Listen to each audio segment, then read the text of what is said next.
Supreme court ने फैसला रखा सुरक्षित, 9 मई को सुप्रीम कोर्ट सुनाएगा फैसला।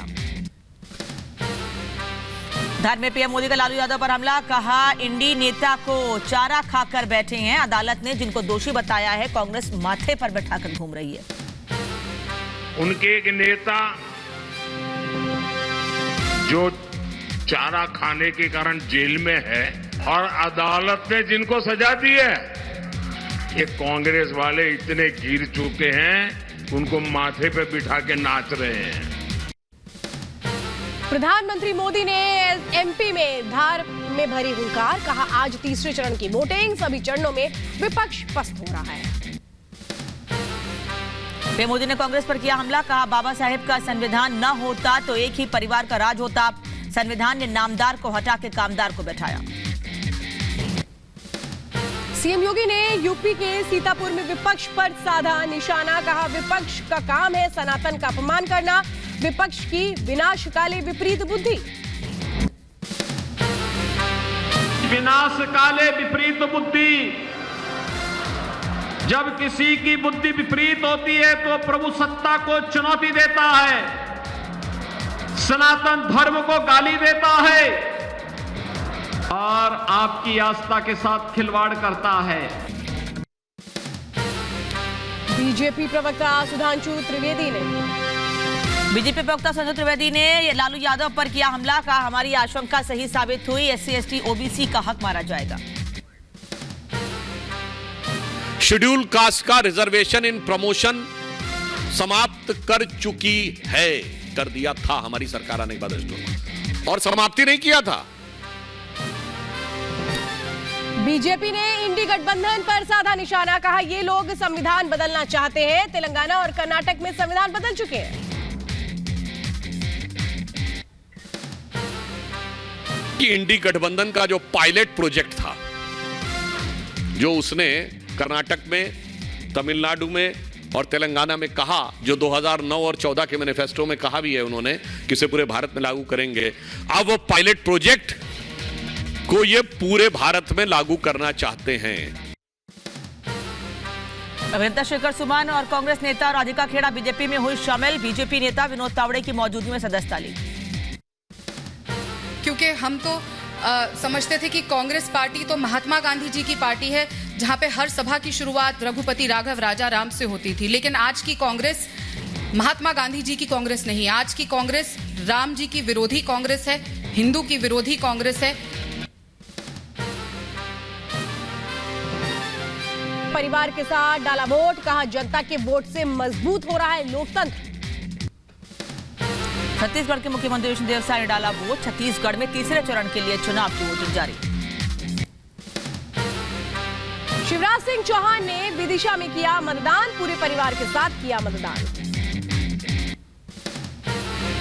उत्तर प्रदेश के आगरा में एसपी सिंह बघेल ने डाला वोट, लोगों से भारी संख्या में वोट करने की अपील की। यूपी के संभल में सपा प्रत्याशी जियाउर रहमान की पुलिस से झड़प, पुलिस पर लगाया अभद्रता करने का आरोप। उत्तर प्रदेश के कासगंज में तीसरे चरण के लिए मतदान जारी, लोकतंत्र को मजबूत करने के लिए दिव्यांग मतदाता ने किया मतदान। जम्मू कश्मीर में सुरक्षा बलों को मिली बड़ी सफलता, सुरक्षा बलों ने कुलगाम से 2 आतंकियों को किया ढेर, दोनों आतंकियों के शव मिले, इलाके में सर्च ऑपरेशन जारी। आम आदमी पार्टी के खिलाफ बीजेपी का प्रदर्शन, आतंकियों से फंडिंग लेने के आरोप को लेकर बीजेपी ने जताया विरोध, सड़क पर उतरकर आम आदमी पार्टी के खिलाफ नारेबाजी की।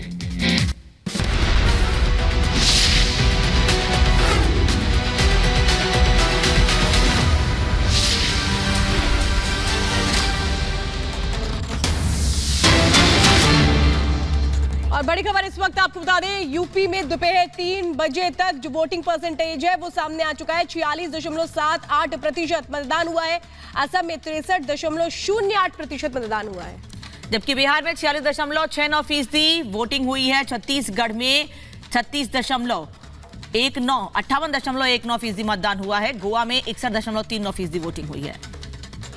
तो दादर, नगर हवेली, दमन द्वीप में वोटिंग जो परसेंटेज है वो निकलकर सामने इस वक्त आ रहा है। गुजरात में दोपहर 3 बजे तक का जो वोटिंग परसेंटेज है वो सामने आया। यूपी में 3 बजे तक 46.78% वोटिंग हुई है।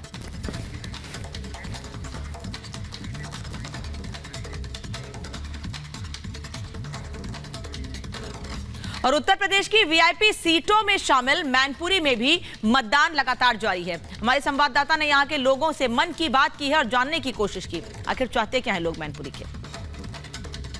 तो यहाँ किसका माहौल है? यहाँ जी बीजेपी का। बीजेपी का क्यों? कि हम सब विकलांग जितने भाई हैं, हम लोगों को पहले 300 रुपये पेंशन मिलती थी। आज के ज़माने में आज को हमें 1000 रुपये पेंशन कर दी गई, इसलिए हम सब लोग खुश हैं। जितने विकलांग भाई हमारे हैं, इससे पहले पेंशन नहीं मिलती थी 300 रुपये मिलती। 300 रुपये क्या खाएंगे, क्या पहनेंगे, क्या ओढ़ेंगे, क्या नहाएंगे, क्या करेंगे 300 रुपये में? अब मोदी जी कितना दे रहे हैं? अब 1000 रुपये पर महीने देते हैं हमको। तो आप मैनपुरी के ही हैं? जी मैनपुरी का रहने वाला हूँ मैं। ये बताइए, अखिलेश का राज ठीक था या अभी ठीक? अभी इस टाइम पर हमारे माता बहनों के लिए, हमारे विकलांग लोगों के लिए, हम गरीब लोगों के लिए सबसे बढ़िया माहौल इस टाइम बीजेपी का है। मोदी जी का, हमारे जो मोदी जी ने हमारे करके। तो यहाँ से मोदी जी जीत तो पाते नहीं चुनाव? कौन कहता नहीं जीते?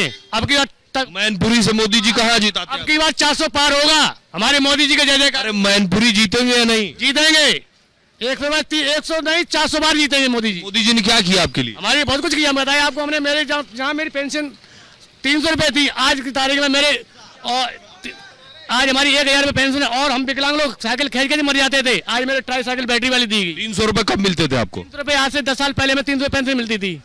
1000 कब मिलने लगी? अभी 2023 में। और क्या क्या मिलता आपको? और हमें आवास मिले हैं, लाइटें, शौचालय मिले हुई है, और ये हमारी ट्राई साइकिल मिली हुई है। यहाँ क्या माहौल है? अच्छा माहौल है, मोदी जी का है माहौल। मोदी जी का है। और डिम्पल भाभी? डिम्पल ठाकुरों का माहौल है तो मोदी जी को देंगे। ऐसा? बिल्कुल पक्का। भाभी जी क्या करती हैं हमारे लिए? भाभी जी आई हैं, रोड शो कर रही हैं कई दिन से। करती रहे तो भाभी जी से क्या है? मोदी ने काम किया। मोदी ने किया है, सब कुछ दिया है गरीबों के लिए।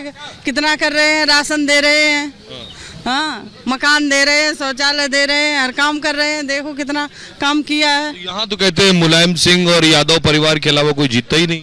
क्यों नहीं जीतता है? जीतेंगे, अब की बार जीतेंगे। यार जीतेंगे पक्का। आप क्या कह रहे हैं? Vote for Modi. मोदी को हम पसंद करते हैं। तो आप लोग तो पसंद करते हैं, लेकिन मैनपुरी से तो कोई और आता ही नहीं है यादव परिवार के अलावा। यही तो बात है। क्या वंशवाद पे राजनीति की हुई है? दूसरा कोई यादव भी नहीं है जिसे टिकट दी जा सके। इसलिए अब कर परिवर्तन जरूरी है। परिवर्तन होगा, 100% होगा। मोदी जी कुछ काम वाम किया है? मोदी ने तो जो किया है वो तो सबके सामने ही है, उसमें कुछ कह ही नहीं सकते। सबसे बड़ा काम राम मंदिर, भगवान आज सामने है हमारे। जय श्री राम, उसके बाद उसे कुछ कह ही नहीं सकते। उसके आगे तो सब व्यर्थ है जो उन्होंने किया है। उसके आगे, राम मंदिर के आगे। क्या चाहते हैं यहाँ पर कि जो है समाजवादी पार्टी का ही सांसद होना चाहिए या बदलना चाहिए? नहीं, ऐसा कुछ नहीं है कि किसी पार्टी विशेष का होना चाहिए। जो देश के लिए काम करेगा, जो देश के प्रोग्रेस के लिए काम करेगा, उसे लोग चुनना चाहेंगे। अभी देश के लिए कौन काम कर रहा है? ये तो आप प्राइवेसी पूछ रहे हैं साहब। मैं कह रहा हूँ देश के लिए कौन काम कर रहा है? देश के लिए इस समय जो मौजूदा गवर्नमेंट है वो बहुत अच्छा काम कर रही है।